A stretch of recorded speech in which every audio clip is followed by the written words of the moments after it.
पूर्व संस्कारों का प्रभाव। संस्कारों का प्रभाव कितना जबरदस्त होता है। एक जगह कुछ सन्यासी बैठकर ध्यान कर रहे थे। इतने में एक स्त्री वहां से गुजरी। सभी पहले की तरह ईश्वर चिंतन करते रहे, परंतु उनमें से एक ने झट एक बार तिरछी नजर से उसकी ओर देख ही लिया। यह व्यक्ति 3 बच्चों का बाप बनने के बाद साधु हुआ था। एक जगह मैंने 2 बधिया बैल देखे। इतने में वहां से एक गाय जाने लगी। उसे देखते ही एक बैल मस्ती में आ गया, पर दूसरा शांत रहा। पहले बैल का वो विचित्र भाव देख मैंने उसके बारे में खोज की तो पता चला कि वो काफी उम्र होने के बाद बधिया हुआ था, जबकि दूसरे बैल को कम उम्र में ही बधिया किया गया था। वो बैल अपने पूर्व संस्कारों को अब भी भूल नहीं सका था। पूर्व संस्कारों का प्रभाव ऐसा ही बलवान होता है। जो कम उम्र में विषय सुख भोगने के पहले ही संसार को त्याग कर साधु बन जाते हैं, वे स्त्रियों को देखकर उत्तेजित नहीं होते, पर जो अधिक उम्र में घर गृहस्थी का सुख भोग चुकने के बाद गेरुआ पहनकर साधु बनते हैं, उनमें कई वर्ष संयम पालने के बावजूद भोग के पूर्व संस्कार जाग उठने की संभावना रहती है। मनुष्य का मन जिस समय कुवासनाओं में डूबा रहता है, उस समय मनुष्य मानो चांडालों की बस्ती में वास करता है। किसी ने कहा, मेरा लड़का हरीश बड़ा हो जाने पर उसका विवाह रचाकर गृहस्थी का भार उस पर सौंप मैं योग साधना करूंगा। इस पर श्री रामकृष्ण बोले, तुम्हारे द्वारा कभी साधना ना हो सकेगी। बाद में तुम कहोगे, हरीश और गिरीश मुझे बहुत ज्यादा चाहते हैं, वे मुझे छोड़ नहीं सकते। हरीश के बच्चा हो जाए तो उसे देखकर जाऊंगा। फिर तुम्हारे मन में इच्छा उठेगी कि हरीश के बेटे का विवाह भी देख लूं। इस तरह तुम्हारी वासनाओं का कभी अंत नहीं होगा। सिद्धियों से हानि। जादू मंत्र और सिद्धि शक्ति के चमत्कार दिखाने वालों के निकट न जाया करो। ये लोग मन को सत्य के मार्ग से दूर बहका कर ले जाते हैं। सिद्धियां सच्चिदानंद ब्रह्म की प्राप्ति के मार्ग में अंतराय स्वरूप होती हैं। ऐसे लोगों का मन सिद्धियों के जाल में अटक जाता है। इन शक्तियों की कामना मत करो, इनसे सावधान रहो। जो हीन बुद्धि होते हैं वे ही रोग अच्छा करना, मुकदमा जिता देना, पानी पर चलना आदि सिद्धियां प्राप्त करना चाहते हैं। जो शुद्ध भक्त होते हैं वे ईश्वर के चरणों को छोड़ अन्य कुछ भी नहीं चाहते। श्री कृष्ण ने अर्जुन से कहा था, हे अर्जुन, यदि तुम में 8 सिद्धियों में से एक भी सिद्धि रहे तो तुम मुझे नहीं पा सकोगे। कारण ये सिद्धियां मनुष्य के अहंकार को बढ़ाकर भगवान को भुलवा देती हैं। किसी व्यक्ति ने 14 वर्ष तक निर्जन में कठिन साधना करने के पश्चात जल पर चल सकने की सिद्धि प्राप्त की। सिद्धि प्राप्त कर वो अत्यंत आह्लाद के साथ अपने गुरु के निकट पहुंचा और कहने लगा, गुरुजी, गुरुजी, मुझे पानी पर से चलकर नदी पार करने की सिद्धि मिली है। गुरु ने उसका तिरस्कार करते हुए कहा, 14 साल तपस्या कर आखिर तूने यही सीखा? ये तो धेले भर का काम है। 14 साल की मेहनत के बाद तूने जो सीखा वो काम तो लोग केवट को आधा पैसा देकर कर लेते हैं। सिद्धियों को विष्टा तुल्य, मल तुल्य हे जानकर उनकी ओर ध्यान नहीं देना चाहिए। साधना और संयम का अभ्यास करते हुए कभी कभी वे अपने आप आ जाती हैं, परंतु जो उनकी ओर ध्यान देता है वो उन्हीं में अटक जाता है, भगवान की ओर अग्रसर नहीं हो पाता। चंद्र नामक एक व्यक्ति को गुटिका सिद्धि प्राप्त हुई थी। एक गुटिका ताबीज धारण कर वह अदृश्य होकर इच्छा अनुसार संचार कर सकता था। दुर्गम स्थानों में भी प्रवेश कर सकता था। पहले पहल वो भक्त था और निष्ठापूर्वक साधना भी करता था, पर बाद में जब उसे वो सिद्धि प्राप्त हो गई तो वो उसकी सहायता से अपनी हीन कामना वासनाओं को तृप्त करने लगा। मैंने उसे ऐसा करने से मना भी किया, पर वो न माना। वह अदृश्य रूप से किसी धनी व्यक्ति के घर में आना जाना करने लगा और वहां एक युवती पर आसक्त होकर फंस गया। इससे उसकी वो सिद्धि भी चली गई और उसका पतन हो गया। कभी कभी सिद्धियों का परिणाम बड़ा भयानक होता है। तोतापुरी जी ने मुझे बताया था, एक बार एक सिद्ध समुद्र के किनारे बैठा हुआ था। इतने में भारी तूफान उठा। तूफान के कारण उसे तकलीफ होने लगी। तब उसने कहा, तूफान रुक जाए। सिद्ध का वचन झूठा नहीं हो सकता। तूफान उसी क्षण रुक गया। उस समय समुद्र पर एक जहाज पाल ताने हुए चला रहा था। आंधी के अचानक रुक जाने से जहाज डूब गया। उसमें जितने लोग थे सब डूबकर मर गए। वो सिद्ध इतने लोगों की मृत्यु का कारण हुआ। इस पाप के कारण उसकी सिद्धि भी चली गई और उसे नरक भी भोगना पड़ा।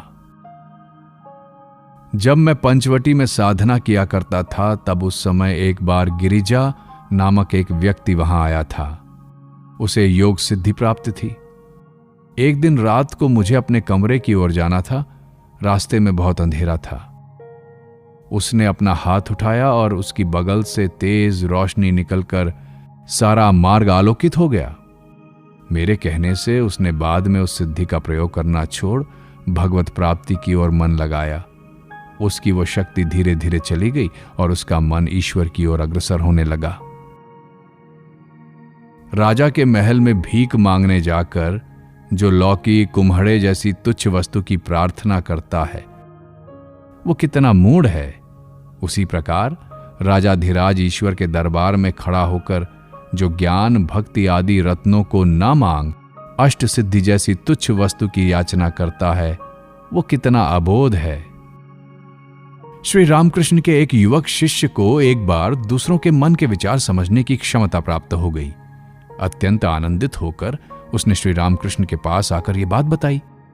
श्री रामकृष्ण ने उसकी भर्त्सना करते हुए कहा, छी छी, उसकी ओर ध्यान देकर वृथा शक्ति का क्षय मत कर। एक बार एक शिष्य ने श्री रामकृष्ण से कहा, ध्यान करते हुए मुझे दूर की घटनाएं, वहां के लोगों के क्रियाकलाप आदि दिखाई पड़ते हैं। बाद में जांच करने पर वे दर्शन सही निकलते हैं। श्री रामकृष्ण ये सुनते ही बोले, अभी कुछ दिन ध्यान मत कर। ये सब बातें ईश्वर प्राप्ति के मार्ग में अंतराय हैं। दान धर्म। धार्मिक अनुष्ठानों में लोगों को भोजन क्यों कराया जाता है? लोगों को खिलाना क्या एक प्रकार से भगवान की ही सेवा नहीं है? सब जीवों के भीतर वे अग्नि के रूप में विद्यमान है। अतः खिलाना यानी उन्हीं में आहुति चढ़ाना। परंतु जो दुर्जन हैं, जो भगवान को नहीं मानते, जिन्होंने व्यभिचार आदि महापाप किए हैं, ऐसे लोगों को कभी नहीं खिलाना चाहिए। ऐसे पापी लोग जहां बैठकर भोजन करते हैं, उसके नीचे की 7 हाथ तक की जमीन अपवित्र हो जाती है। एक कसाई एक गाय को दूर कसाई खाने की ओर ले जा रहा था। बीच रास्ते में एक जगह गाय ने आगे बढ़ने से इनकार कर दिया। कसाई ने उसे इतना पीटा, पर वो टस से मस न हुई। बड़ी मुसीबत थी। आखिर कसाई भूख प्यास और थकावट के मारे तंग आ गया। तब गाय को एक पेड़ से बांध वो गांव में एक अतिथिशाला में जा पहुंचा। वहां भरपेट भोजन करने के बाद उसमें ताकत आई और तब आसानी से उस गाय को कसाई खाने ले जाकर उसने उसकी हत्या की। गोहत्या के पाप का बहुत सा भाग उस अतिथिशाला के अन्नदान करने वाले मालिक को लगा, क्योंकि उसकी सहायता के बिना कसाई गाय को ले जाने में समर्थ न होता। इसलिए भोजन या अन्य वस्तु का दान देते समय ये विचार करना चाहिए कि दान ग्रहण करने वाला व्यक्ति कहीं दुर्जन या पापी तो नहीं है, कहीं वो उस दान का दुरुपयोग तो नहीं करेगा। साधारणतः ऐसा नियम है कि पूर्व जन्म में जिन्होंने बहुत दान धर्म किया है, वे इस जन्म में धनवान पैदा होते हैं। परंतु आखिर ये जगत उनकी माया ही है। इस माया के राज्य में इतने विपर्यय व्यतिक्रम होते रहते हैं कि ये सब कौन समझ सकता है। अन्न वस्त्र। गेरुआ वस्त्र पहनने की क्या जरूरत है? वेश में क्या है? गेरुआ वस्त्र पहनने से मन में पवित्र भाव उदित होता है। जैसे फटी जूती, फटे कपड़े पहनने से मन में गरीबी का भाव आता है, कोट, पतलून और बूट पहनने से सहज ही मन में अहंकार, अभिमान उठता है। मलमल की काली किनार वाली धोती पहनने से फुर्ती आने लगती है और आप ही प्रेम गीत गाने की इच्छा होती है। वैसे ही सन्यासी का गेरुआ वस्त्र पहनने पर मन में सहज ही पवित्र भाव उठने लगते हैं। यद्यपि वेश में कोई विशेष महत्व नहीं है, फिर भी हर प्रकार के वेश का अपना कुछ प्रभाव होता है। शुरू शुरू में पौधे को चारों ओर से घेरा लगाकर गाय, बकरी आदि से बचाना पड़ता है, पर एक बार वो पौधा बढ़कर बड़ा वृक्ष बन जाए तो फिर कोई भय नहीं रह जाता। तब तो सैकड़ों गाय, बकरियां आकर उसके नीचे आश्रय लेती हैं, उसके पत्तों से पेट भरती हैं। इसी तरह साधना की प्रथम अवस्था में स्वयं को कुसंगति और सांसारिक विषय बुद्धि के प्रभाव से बचाना चाहिए, पर एक बार सिद्धि लाभ हो जाने से फिर कोई भय नहीं रहता। तब कुभाव या सांसार शक्ति तुम्हारा कुछ नहीं बिगाड़ सकेगी, बल्कि अनेक संसारी लोग तुम्हारे पास आकर शांति प्राप्त करेंगे। एक बार किसी छात्र ने श्री रामकृष्ण से पूछा, महाराज, जब सब जीवों के भीतर एक ही परमेश्वर विराजमान है तो फिर चाहे जिस व्यक्ति के हाथ के खाने में क्या हर्ज है? पूछने पर पता चला कि वह ब्राह्मण था। तब श्री रामकृष्ण ने कहा, इसीलिए तुम ऐसा पूछ रहे हो।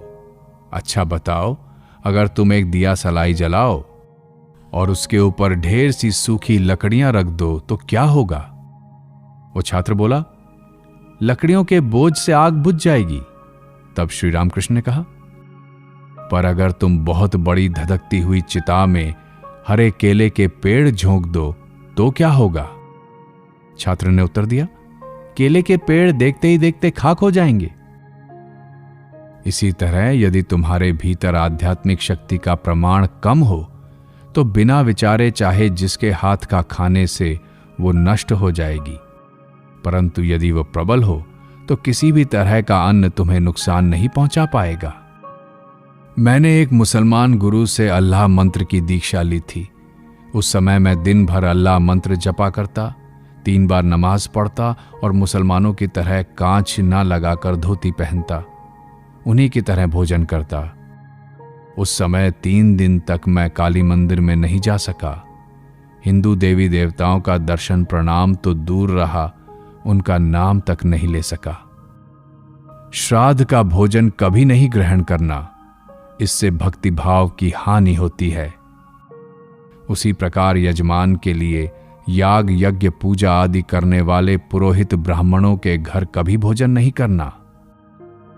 किसी ने प्रश्न किया, क्या जो मिला वही खाना अच्छा नहीं है? यह एक विशेष अवस्था में ठीक है। ज्ञानी को इससे कोई दोष नहीं लगता। ज्ञानी भोजन नहीं करता, वो तो कुंडलिनी को आहुति देता है। परंतु भक्त की बात अलग है। भक्त को शुद्ध अन्न ही ग्रहण करना चाहिए, जो अन्न वो अपने इष्ट देव को निसंकोच अर्पित कर सके। भक्त के लिए मांसाहार उचित नहीं। फिर यह भी है कि शुकर मांस खाते हुए भी अगर किसी में ईश्वर के प्रति अनुराग हो तो वो धन्य है, और निरामिष या हविष्यान्न भोजन करके भी अगर किसी का मन कामिनी कांचन में डूबा रहे तो उसे धिक्कार है। जो हविष्यान्न भोजन करता है पर ईश्वर की प्राप्ति नहीं करना चाहता, उसका हविष्यान्न गोमांस के तुल्य है, और जो गोमांस खाता है पर ईश्वर की प्राप्ति के लिए प्रयत्न करता है, उसके लिए गोमांस भी हविष्यान्न के समान होता है। दिन में भले ही ठूस ठूस कर खाओ, पर रात में हल्का भोजन करना चाहिए। भक्त को ऐसा भोजन करना चाहिए जिससे शरीर उत्तेजित ना हो, मन चंचल ना बने। शरीर विषयक दृष्टिकोण। प्रश्न, शरीर के प्रति आसक्ति को कैसे दूर किया जाए? यह शरीर नाशवान वस्तुओं का बना हुआ है। इसमें हड्डियां, मांस, रक्त, मल मूत्र आदि गंदी चीजें ही भरी हुई हैं। सदा इस प्रकार का विचार करते रहने पर देह विषयक आसक्ति चली जाती है। पिंजड़े में से ये पंछी उड़ जाए तो कोई पिंजड़े की खातिर नहीं रहता। इसी तरह इस देह रूपी पिंजड़े में से जब प्राण पखेरु उड़ जाते हैं तो कोई इस देह का आदर नहीं करता। ये देह जब असार अनित्य ही है तो साधु भक्तगण इसकी हिफाजत क्यों करते हैं? खाली संदूक की कोई परवाह नहीं करता।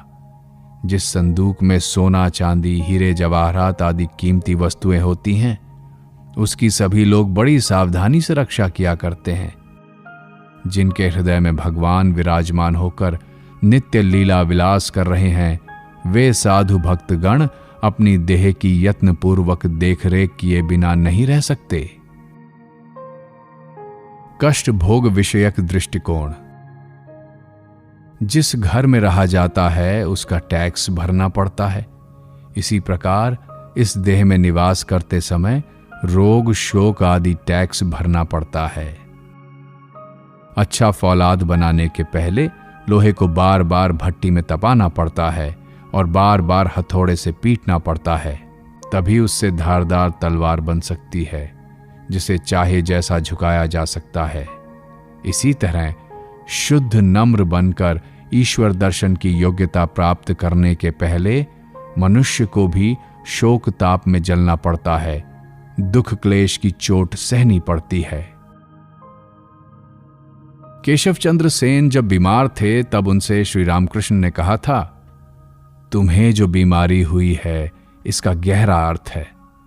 तुम्हारी इस देह के भीतर कितने ही भावों का उदय अस्त हो चुका है, इसी का ये परिणाम है। जब ये भाव आते हैं उस समय कुछ समझ में नहीं आता, पर बाद में शरीर पर उसका असर पता चलता है। जब गंगा पर से बड़ा भारी जहाज चला जाता है उस समय कुछ पता नहीं चलता, परंतु थोड़ी देर बाद पानी में उथल पुथल मच जाती है। बड़ी बड़ी लहरें उठकर किनारों पर जोरों से थपेड़े जमाने लगती हैं। कभी कभी तो किनारों का कुछ भाग धंसकर गिर पड़ता है। अगर किसी छोटी सी कुटिया में हाथी घुस जाए तो वो उसे हिला डुलाकर बर्बाद कर डालता है। इसी प्रकार जब देह रूपी घर में भाव रूपी हाथी घुस पड़ता है तो देह में हलचल मच जाती है, सब निस्ते नाबूद हो जाता है। इसका परिणाम क्या होता है जानते हो? जब आग लगती है तो बहुत सी चीजों को जलाकर खाक कर डालती है। ज्ञानाग्नि भी पहले काम क्रोध आदि रिपुओं को जला डालती है, फिर अहम बुद्धि को भी नष्ट कर देती है। इससे देह में भारी उथल पुथल मच जाती है, देह क्षीण हो जाती है। तुम सोचते होगे अब सब तय हो चुका है, पर जब तक अहम की थोड़ी सी भी कसर रह जाए तब तक वे तुम्हें नहीं छोड़ेंगे।